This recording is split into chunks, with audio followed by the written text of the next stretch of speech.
My son came into my world probably back into my life after about 10 years. Yeah. About 10 years, y'all. It was 10 years, probably plus. I don't know.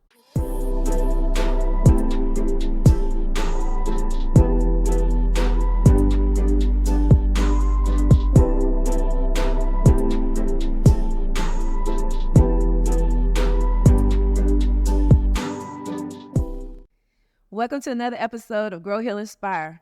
Tronda Talks. Y'all, I have a special guest with me, my son.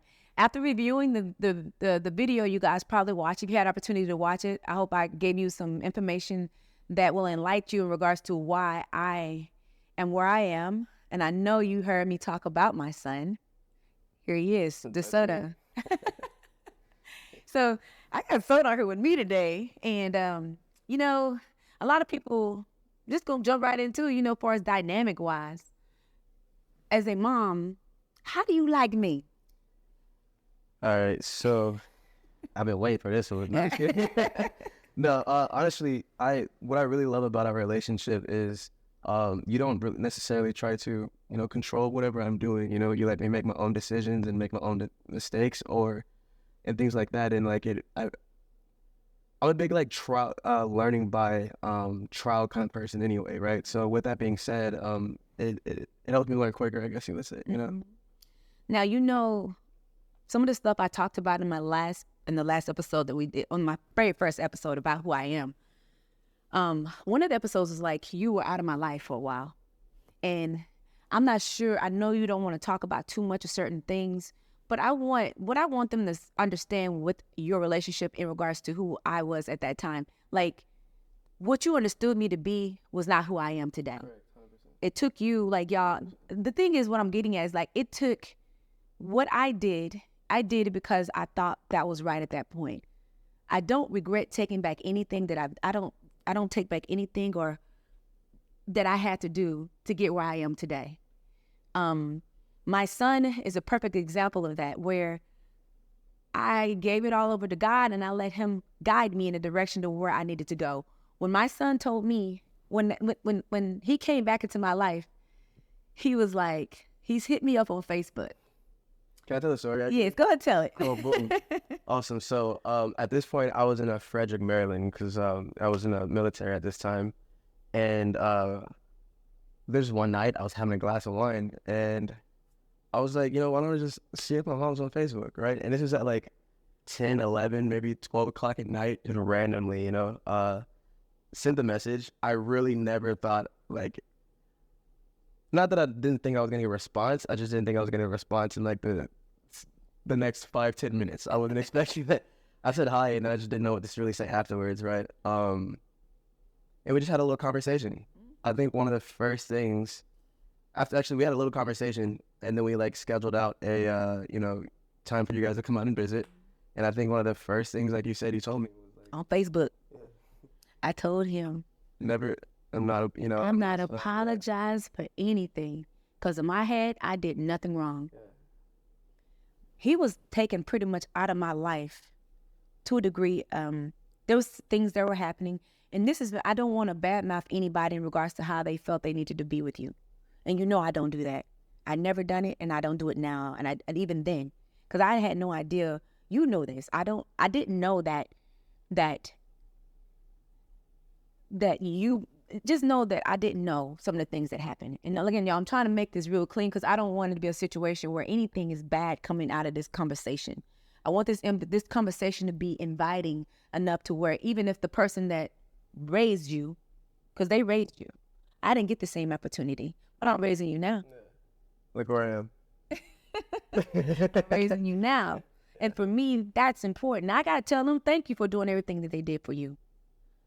My son came into my world probably back into my life after about 10 years. Yeah. About 10 years, y'all. It was 10 years, probably plus. I don't know. And it's so interesting too. Sorry. It's so interesting too. Even, so I was I don't know how deep. Where you want it's you. I want you to be comfortable with this conversation as it pertains to how you feel. Because again, you know me, I'm pretty I'm wide out. I'm open. I'm like, I ain't got no shit in my game. Open it up a little bit, but we're still gonna keep it in these barriers, all right? So cool. So originally, like growing up, they would just tell me how you didn't really want to talk to me, you know, things of that nature. And at the beginning, it made me kind of feel, you know, I don't know, if slighted was a word. Whatever you More said. so like, You probably felt like I didn't love you. yeah, I didn't care. 100%. And you had every right to feel that way because that's what you were being taught. I had no say in regards to that because they had custody. And anytime I tried to reach out to you, as I told you before, every time you saw me, there's times Brad, y'all can get to meet Brad probably on the next episode. Brad is my husband. But when I reached out to you, there were times when they would tell me you didn't want to talk to me. But it didn't matter. It still didn't matter because where we are today. And it's so funny too. That's the point I was going to get at. Is no matter what I was told with that, there was still something in me that was like, I still thought about you all the time. I like, I want to say this was prior to me going to the military. I found your YouTube channel about you like doing workouts and stuff like that. At that time I wasn't very like social media savvy, so I couldn't really know what to look up to find you and stuff like that. But I've been, you know, in search of like rekindling like the energy wise, like getting back to this since as long as I can remember, honestly. That's where I was. I always told everybody, they gonna come find me. And he found me. Popped up. Found me, darling. Then he wound up bringing his ass to Atlanta. Just like a kid did. Just unexpectedly popped out again. He's like, hey, mom, I'm here again. Hey, I need your help. Or more or less, not your help. I'm coming to stay. Yeah. He came and stayed his ass down here. Y'all got him an apartment because I didn't know him. I didn't know who Soda was. And then so I didn't know who he was. He was a grown man when he came back to my life. And by him being a grown man, we had to kind of rekindle our relationship. We had to get to know each other. I had to get to know who you were. 100%. You had to get to know who I am. You're still learning me. But I don't think you're really learning me. I think you know me by now. Yeah. And y'all, it's been about, 5, 6 years? About 6 years. Yeah, 6 years now since the day you came back. And I say came back because maybe I should say you came back. Yeah. Since you came back and by you coming back, it changed my world. It gave me responsibilities again that I've been wanting, I've been craving, and I was needing. I know. I got what I asked for. I got exactly what I asked for. I called you and I was like, hey, I'm coming out there, took that nice little 8-hour drive. Did. Ate up everything in our food and like everything in our fridge whenever I cut down. He did. Yeah, it was a good time. And I got to give praise and I have to say thank you to my husband for accepting my child, my adult child, into my world and into my life, into his life and into our life. Accommodating the conversations that we had, accommodating and being voiceful and opinionated in regards to what he feels is necessary for him being receptive to what Brad had to say. Y'all, it's like, it was like a relationship that had never, that always existed, you know? And I'm so happy to see this young man in my life and to see where he is right now today. If I tell y'all how well my kid is doing, I want to tell y'all, bragging mom. Let me say something. He's independent now. Prior to coming here, he didn't have anything. He didn't have much. We were taking care of him for a while. And now he takes care of himself. Now he takes my ass out to dinner. You know what I mean? You know what I'm saying? Now he gets me things. I mean, and yeah, he was working with us in our company. He's making us like, oh my gosh, like he's done a phenomenal job at being the best freaking marketer that I could ever dream of. Yeah, I mean, he's doing things for himself. I will say, a lot of my growth and a lot of like what's going on right now has to do, and we've talked about it before, but it has to do with you and Brad, honestly. It's like in the 5-6 years I've been out here, I wouldn't even say leaps, it's been bounds for how my growth was prior to coming out here. And as we were speaking on earlier, like, you know, we're all still evolving, we're all still learning each other, we're all still growing, but I'm so excited to see like where we go, you know? Really? Every year it's something different. It is. Every time I turn around, like there's something else going on, you know, and it's like, I wake up every day just happy and excited to just start my day because I don't know what's going to happen, you know? You do not. Nah. I don't either. Yeah. Y'all, like yesterday was my middle child.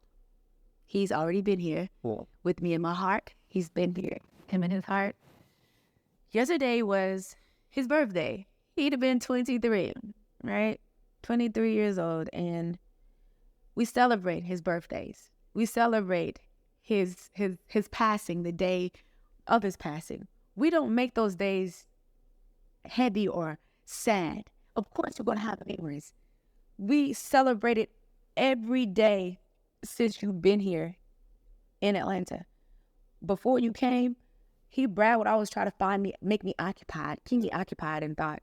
But now I love the fact that we get to celebrate with you here, you know, having you here with me every time. You know, it's amazing. Yeah. Yesterday was awesome. We had a great time yesterday. I will say, so we went to Putt Shack. I feel like I got slighted a little bit, but we won't talk about all that, you know. You just lost. There's something on my shoulder. Whatever. But yeah, I love the fact that every year that we, you know, whether it's his birthday or the day of him, you know, I love that every year we do something fun, something like family, something that, you know, to try to change the emotion from grief to happiness, you know, celebration. Old tradition. Absolutely. We've started our old tradition with his birthdays and his life passing. We started our own thing. Every year. Every year. The last time, the very first time, I remember we had just bought our house the day after, and we got him. Yes, you did. Yeah, they got me. We got him a Snow White. Yeah, it's nice little BMW 3 Series, 320i coupe. You know what I mean? I was feeling myself a little bit. We were But after that, he don't get nothing. And then, they'll have it at one time only. It's all good because I'm good now. You know? Yeah, you good. He paid for almost stuff now. He good. Is there anything like you want to I don't want to keep him on her too long, and I don't want to get too in depth with certain things because I know I want him to still feel really comfortable with whatever we talk about, and I want you to open up the floor for whatever it is you might want to talk about. I did, like I say, when the previous episode about who I am, you guys were in the story, and I talked about who you were to me, and I talked about what had kind of happened. But again, as I said before, I don't really get in details in regards to who individuals were and everything. I don't get into too much of that. But is there anything you want to talk about or anything you want to speak on or nothing? No, nothing at the moment. I feel like as far as our relationship and who we are and things like that, we've kind of discussed during the pod and everything. I'm grateful. I will say that. Very, very grateful to have the people around me and to be in this position that I am from a Facebook message 5-6 years ago. Very, very grateful. You can't say that miracles don't happen. Miracles happen all the time. You just got to be open to receive them and accept them. This is a perfect example of what it is to grow, heal, and inspire. Yeah. I'm not gonna get into specifics, but who I was when I got here compared to what's going on now is night and day. And I'm sure you can attest to that. Absolutely. Yeah. Absolutely. Yeah. Yeah. So this is a perfect example of what I mean by grow, heal, and inspire. My child was taught not to know me. He knew who I was. Actually been in my life since he was the age of 7. I would say he was 7 years old, pretty much. He came back to me when he was about 21. Yeah. So again, for him to be sitting right next to me on my second episode of Grow, Heal, Inspire, I don't want it to be, like I said, I want us to have a great conversation, and for me, this has been a great conversation. And thank you for having me. You're welcome. And let me know when I can come back more. Y'all, if y'all have any questions or got any particular things you might want to hear or ask him, I don't know. If there's some more information or some more talking points that you guys would like to know that we can run this back or around 2 or something like that, drop it below. And I love it. We'll revisit it after. Yeah, I ain't tell him to say that he did on his own. I get it from my babies. My mouth get a little bit potty. It don't always stay the same because this is my child. I beat his ass when I have to, and I talk a bunch of crap. Well, He don't get it easy. He don't get it easy. But yes, I love you. I love you more. Thank you for being here. There you go. Well, guys, that concludes the episode my second episode of Girlhood Inspire. Hopefully, you can run this back. Yo, after that, have me back on the show. I would love to come back. It's not a damn show. I'm sorry. On the podcast, I would love to come back. It's a channel. I don't know what you want to call it. I guess call it a channel. All the above. Ask about it. I'd love to come back. Thank you, guys. Bye.